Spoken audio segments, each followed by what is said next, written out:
personal, unusual story is one you're not going to want to miss. This is a personal story of mine with me and my cousin and their dog, and the ending is amazing. Just wait and see what happens. If you liked, subscribe, like the video, comment, let me know how you liked it. Now let's move on. Let's get to the video.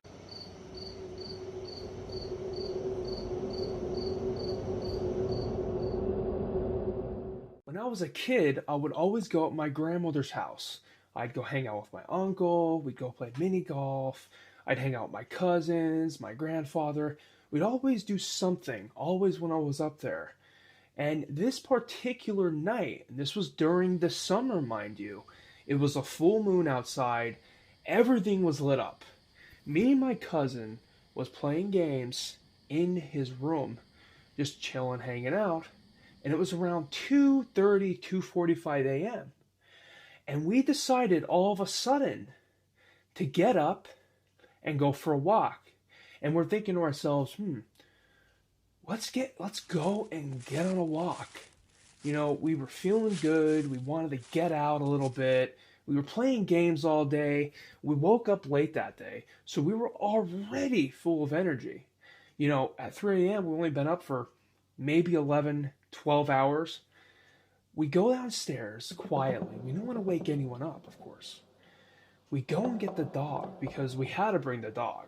You know, we always brought the dog. It made us feel safer and all that. It was a Boston Terrier, you know, black fur, you know, with little white stripes. Great dog. Loved him. He'll be missed. He was a great dog. His name was Otis for reference, okay? Let's remember Otis. So we go outside, go down the stairs. We start walking up the hill. Now, mind you, my grandmother's house is on a very big hill, and it's pitch black. There's only one street light on this street.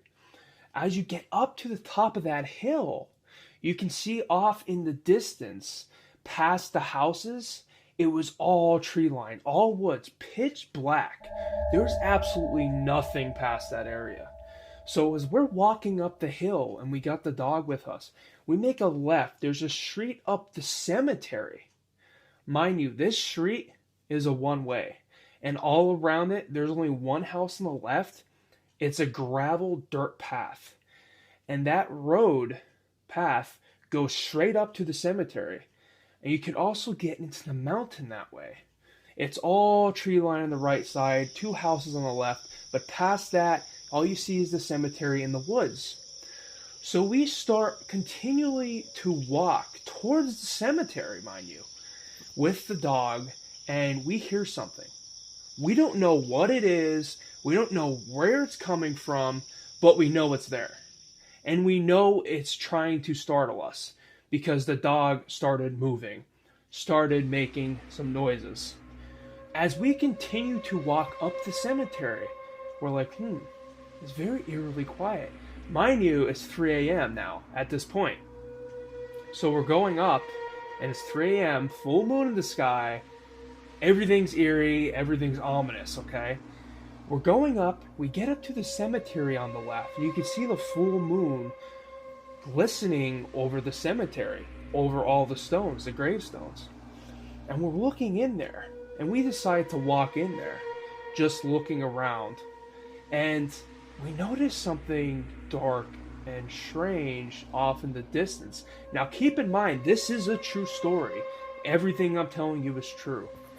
And we get in there, we're hanging out, just talking, you know, trying to spook ourselves out in general, right? We're in a cemetery at night, normal, right?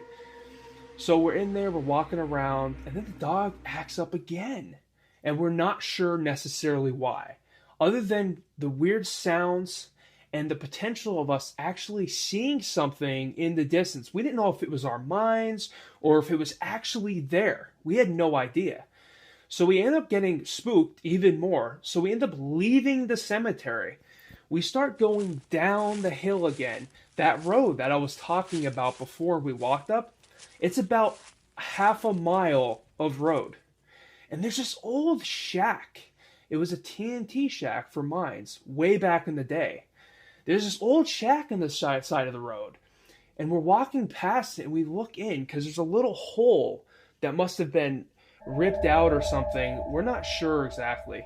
But we look in there and it's just something eerie about that. Something eerie was inside that shack. It was all run down, decrepit. It looked awful.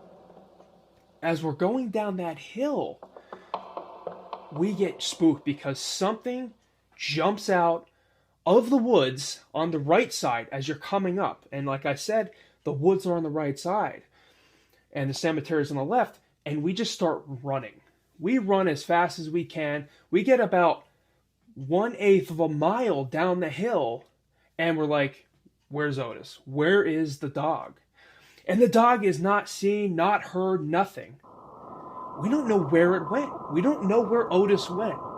Now, mind you, this dog breed is small. It's not that big. So when he runs, he has to really put into it.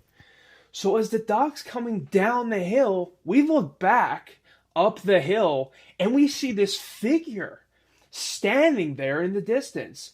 And we have no idea what it is. We can barely see. Mind you, it's a full moon, but this figure was pure black. And we're looking closer at it and we're starting to realize what it is. But at the same time, we weren't sure because this figure only was standing with 2 feet. It had antlers, but we could not see its body whatsoever. It's like it was warning us to stay out of the woods. It wanted nothing to do with us. It did not want us anywhere near that area. Mind you, like I said before, it was 3 a.m. We know the whole thing with 3 a.m. So we're waiting. We're scared, but we're waiting for the dog. And then you hear the dog coming. You can hear him breathing very heavy because he got spooked too. When we ran, the dog ran with us, but he couldn't keep up. We ran so fast. The dog ended up catching up, and then we ended up jogging, practically almost running again out of there because this figure was still there. And then the worst part is when we started moving again, this figure was coming towards us. And we had no idea at that point what was going to happen. So we got down to the bottom. We looked back. The dog was closer this time because I'm pretty sure he was scared just as much as we were. So the dog comes and then finally makes it up to us. And then the figure's gone. We don't know where it went. We don't know what happened.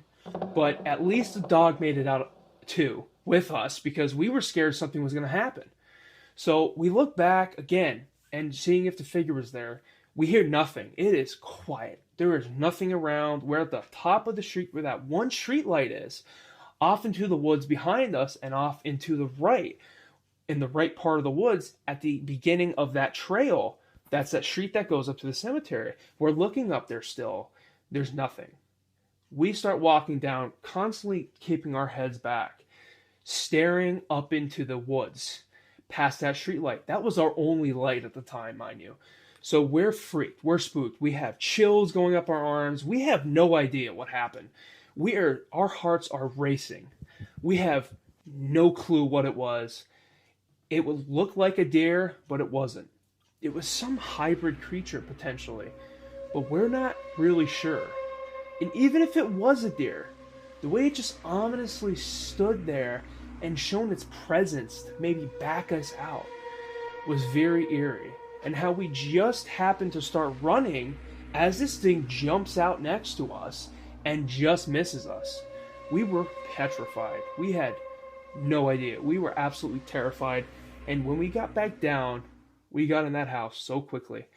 We had to be quiet, but we got in there quickly, played some more games, went to bed. That was that. We only spoke about it a couple times after that.